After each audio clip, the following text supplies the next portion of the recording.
의원님 요즘 얘기 들어보니까 네. AI에 완벽하게 푹 빠지셨다고요. 아니 뭐 푹 빠진 정도가 아니라 고급 수준까지 레벨을 올리려고 뭐 이게 정해진 뭐 라이센스 제도가 있는 건 아닌데 네.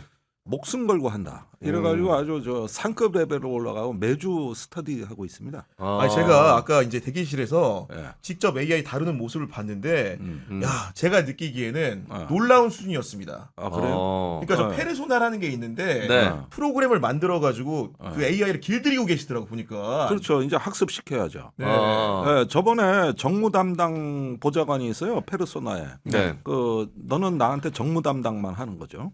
그래가지고 이재명 정부 들어가가지고 국방장관 제안하면 어떡하지? 그러니까 절대 수락하지 말래. 아 진짜요? 김종대 정체성에 안 맞는데. 아 정체성이 안 맞는다. 그래가지고 야 그런데 상고초려로 하면 어떡하냐? 네. 다시 물었거든. 어. 그거는 철학적인 제안이기 때문에 네. 조건부 수락을 하래. 야. 그러면서 조건문을 제시해 주더라고. 네. 의원님이 계속 학습시킨 거 아닌가? 그러니까 그 전에 제안할 가능성부터 물어보셨어야 되는 거 아니에요? 아니 그렇지 그거는 뭐 사실은 시뮬레이션만 하는 거지. 아, 뭐 그래요? 실제로는 네. 그럴 일이 없죠. 아니 저는 뭐 충분히 하시면 너무 잘할 것 같다는 생각은 합니다. 글쎄 그런 거 장관하려면 이런 유튜브 나와서 몸을 막 굴리고 이러면 안 돼. 여기서 발언한 거 저기 인사청문회 때 다 끄집어내가지고 네. 네. 이런 비하하는 표현 썼냐 안 썼냐. 이래 피곤하거든. 맞아요. 그래서 장관 되려면 운기조식하고 있어야 되는데 네. 내가 여기 나와가지고 네. 시청자들 이렇게 만나는 게 나한테는 더 가치 있다는 뜻이에요. 네네. 네, 그래서 그런데 나는 제안이 저- 오면 뭐 이런 느낌이야. 아니 우리 정무 담당 보좌관이 거절하라고 했어요. 네. 네. 그렇게 운기조식 잘못해가지고 주화인마에 빠지신 분이 대표적으로 이제 최진봉 교수님. 부르고 싶어도 자기가 너무 얘기하고 댕겨가지고 부를 수가 없어. 아니 근데 아닌 게 아니라 민주당 민주당 선대위 정책본부가 10대 정책 공약을 발표했는데 네. 그 중에서 1번이 AIX 다시 말해서 AI 대전환이더라고요. 네, 그거는 이제 큰일 났습니다. 내가 이거 써보니까 미국, 중국 저 플랫폼들을 많이 쓰게 되는데 한국 거 쓸 게 한 개도 없어요. 이거 대한민국 망했다는 생각이 드는 게 야 이거 큰일 났다.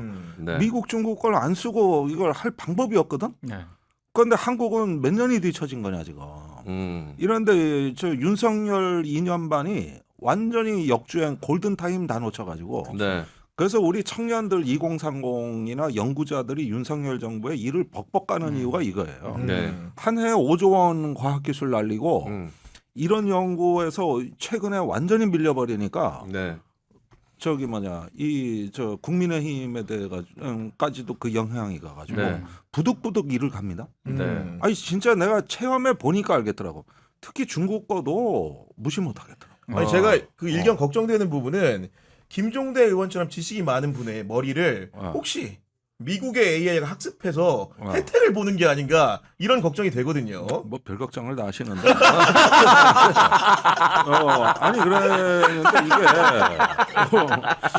글쎄 저기 뭐랄까 이러다가 완전히 종속되게 생겼습니다. 이 상태로 나가면은 앞으로 2년 3년 안에 한국의 지식 사회가 미국 중국에 완전히 식민화됩니다. 완전히 종속됩니다. 내 말이 틀린가 한번 봐봐. 이거 지금 긴급 대책 안 세우면 큰일 나. 네. 그 정도로 써보면 거의 미쳤거든. 모든 요구 사항이 다 되는데 그게 또 지식 그 생태계까지 접근이 가능하니까 이러다가는요 한국 다 털립니다. 이제 구글 지도도 한국 지도도 구글에 다 준다는 거 아니야? 네. 어제 발표. 이게 한덕수가 미국 갔다 오고 벌어지는 일이야 지금. 그래서 한국의 지도 지금 구글에 다 나가고 있어. 네. 이거 지금 큰일입니다. 이거 어디로 가려는 겁니까? 그러니까. 이거 긴급 대책 세워야 돼. 이 공개는 윤석열 정권 기간 동안 정말 암흑기였다라는 게 그렇죠. 제 아는 지인분이 이제 포스트 닥터라 해서 이제 포닥이라고 네네. 해서 박사 학위 후에 해외에 나가서 이제 관련된 뭐 그 회사나 이런 데서 연구하는 건데 보통 이제 그렇게 이제 포닥을 오면 나라 지원금이 있어서 어떤 거 이제 관련 뭐 가지고서 연구를 하겠다 연구 주제를 선정해가지고 이제 나라에서 지원금 결정이 나면 같이 이제 그 팀의 지원금을 쓸 수가 있대요. 근데 한국 그 포닥하는 박사들이랑은 안 하려고 한다는 거야. 한국 지원금은 없으니까 같이 프로젝트 해봐야 쟤는 돈을 못 끌어온다.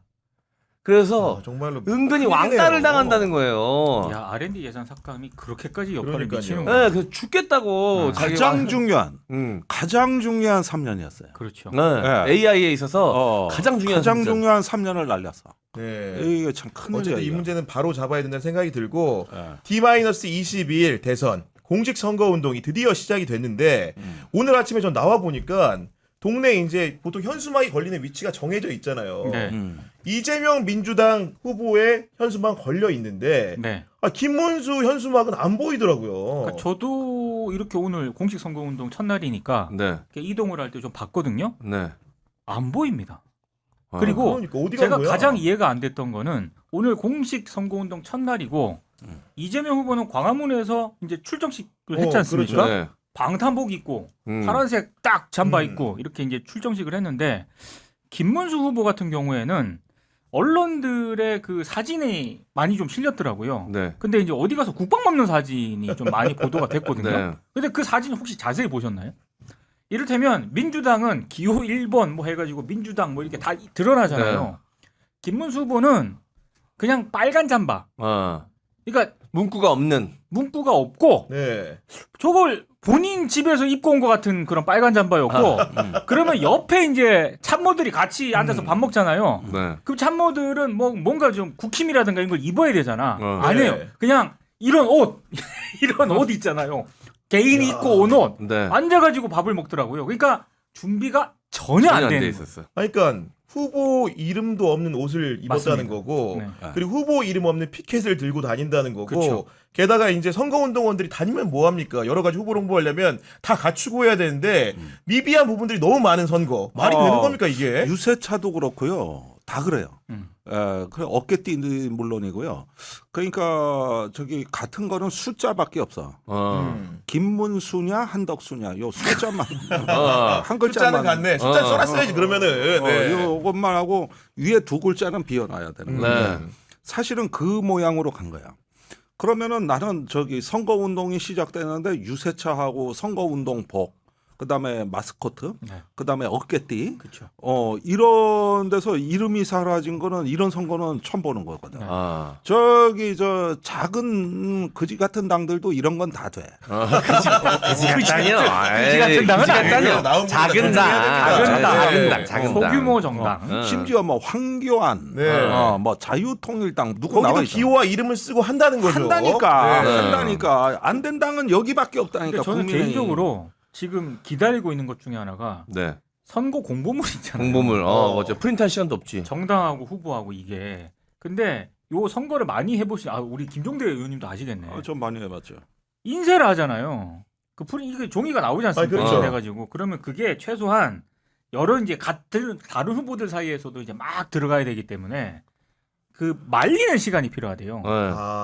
근데 지금 국힘의 저 선거 일정이라든가 주말에 난리가 났었지 않습니까? 그렇죠. 네. 그러니까 그런 걸 감안하면 이게 제대로 종이에 인쇄가 되거나 혹은 프린트가 됐을 때 말릴 시간이 부족하다. 그러면 나중에 최악의 사태는 어떻게 되냐면 이게 이렇게 인쇄물을 이렇게 넘겨야 되잖아요. 그렇죠. 네. 떡이 되는구나. 이게 붙어가지고 안 떨어질 수 있다. 안 떨어질 수도 있다는 거죠. 야, 이거는 웃고 넘길 문제가 아닌 것 같기도 한데. 이게 선거 공보물이 제출 마감일로부터 3일 이내에 각 세대 우편으로 발송이 됩니다. 그렇죠. 네. 근데 대통령 선거는 문제는 점자형도 있고, 그렇죠. 네. 그다음에 두껍고, 맞아. 네. 두꺼워요. 굉장히 두껍거든요. 네. 이거까지 하면은 2,500만 부 정도 해야 되거든. 야, 정말 많은 분량을 찍어야 되는 거네요. 네. 네. 그래가지고 이걸 무사히 다 해서 선관위에 납품을 해야 돼요. 그렇죠. 네.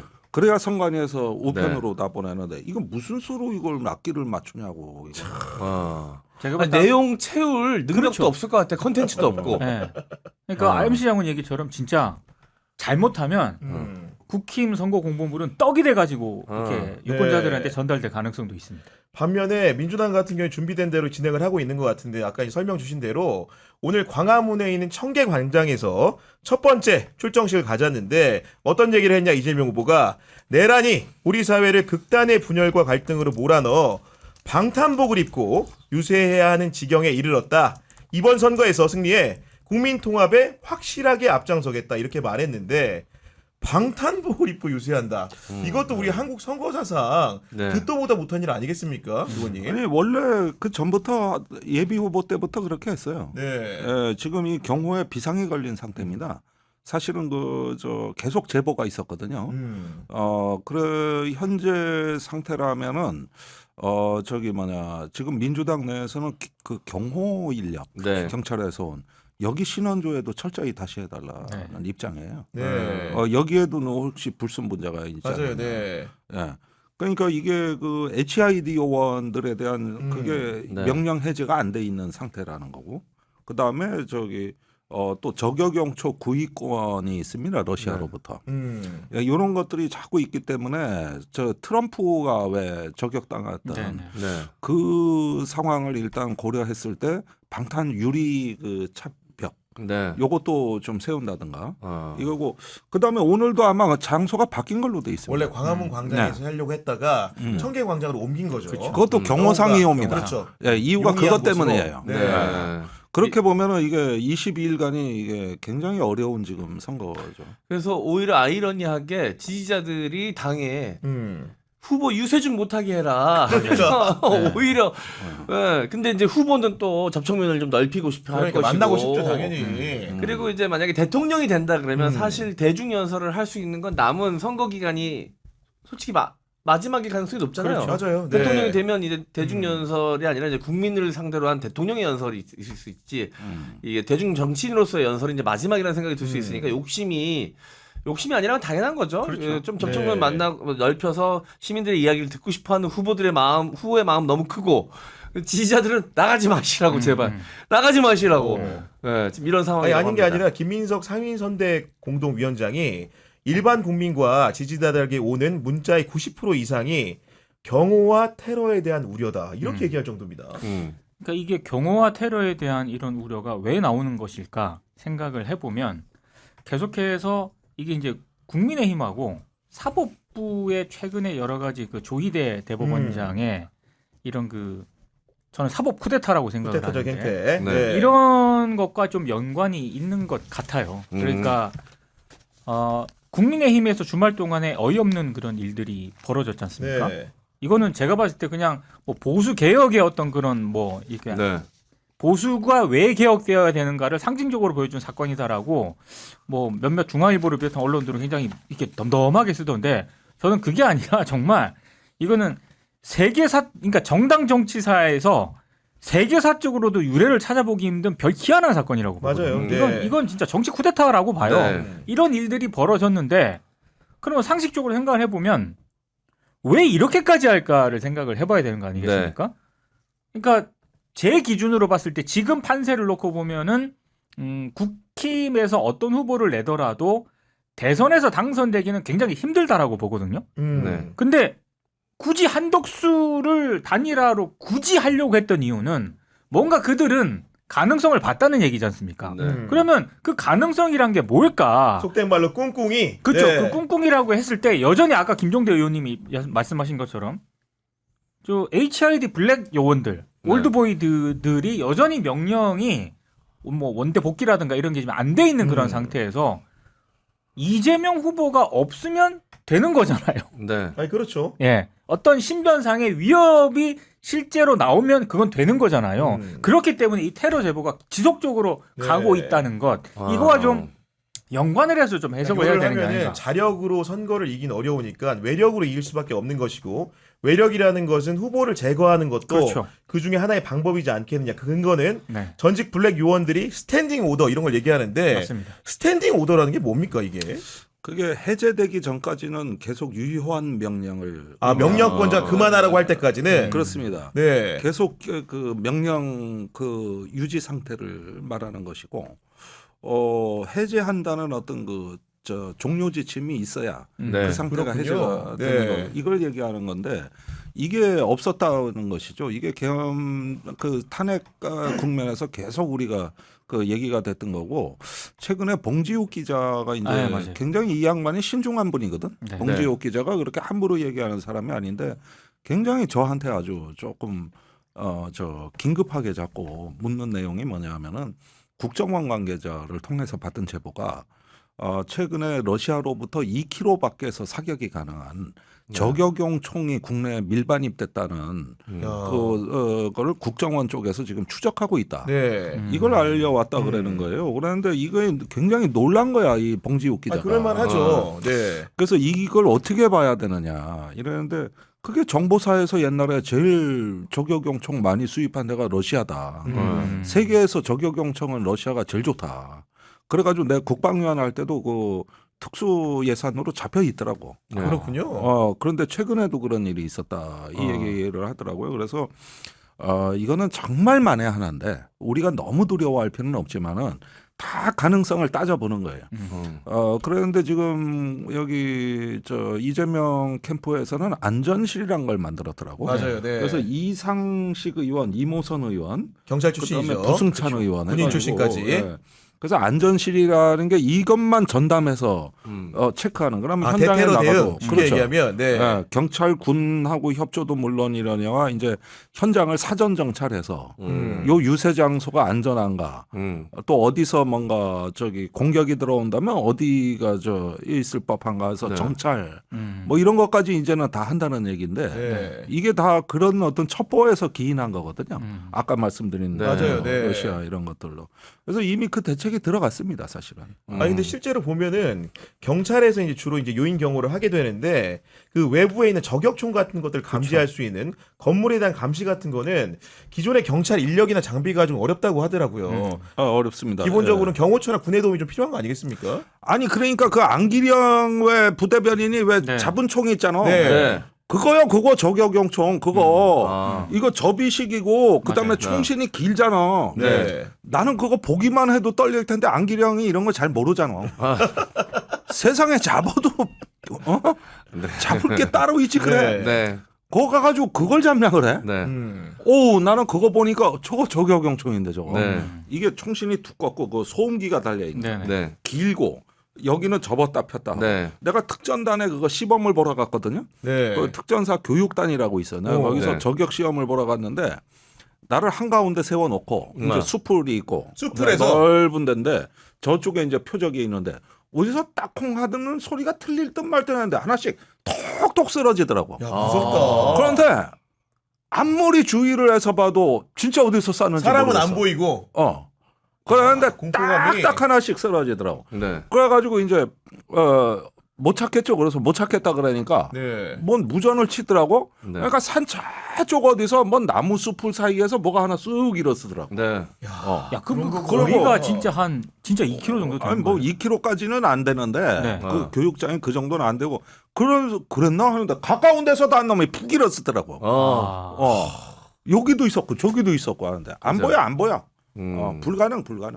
야, 일종의 생존 위협을 느낄 만한 것 같고 실제로 미국에서도 대선 기간에 트럼프 대통령이 그렇죠. 연설 중에 피습당한 사건이 벌어졌잖아요. 그렇죠. 실제로 그런 사건이 벌어졌는데, 근데 저는 그렇게까지 생각하고 싶지는 않습니다만, 한국이 대선 기간 동안, 공식 선거운동 기간 동안 사실 유력 지지 후보인 이재명 후보가 방탄복을 입고 선거운동을 하는 것 자체가 굉장히 이거는 비정상적이죠. 네. 근데 그렇다라고 해서 설마 그런 일이 안 일어난다라고 할 수도 없는 게 실제로 민주당 쪽 얘기를 들어보면 엄청나게 많은 제보가 지금 맞아요. 네. 들어가고 있다라는 거예요. 그럼 물론 모든 제보를 다 검증할 수는 없습니다만 그렇게 많은 제보가 들어가고 있다라는 것 자체가 위험 징후라는 거죠. 네. 네. 모든 대비책을 다 세워놔야 됩니다, 진짜. 저는 이 내란 세력 윤석열, 김건희를 비롯한 이 내란 세력들이 저지른 가장 큰 폐악 중에 하나가 이 대한민국 사회 안에서 시민들이 그런 일은 일어나지 않을 거야라는 이 믿음. 맞아요. 다 늘 깨버려. 그래도 그것만큼 그 선은 넘지 않고 지켜졌던 그 믿음이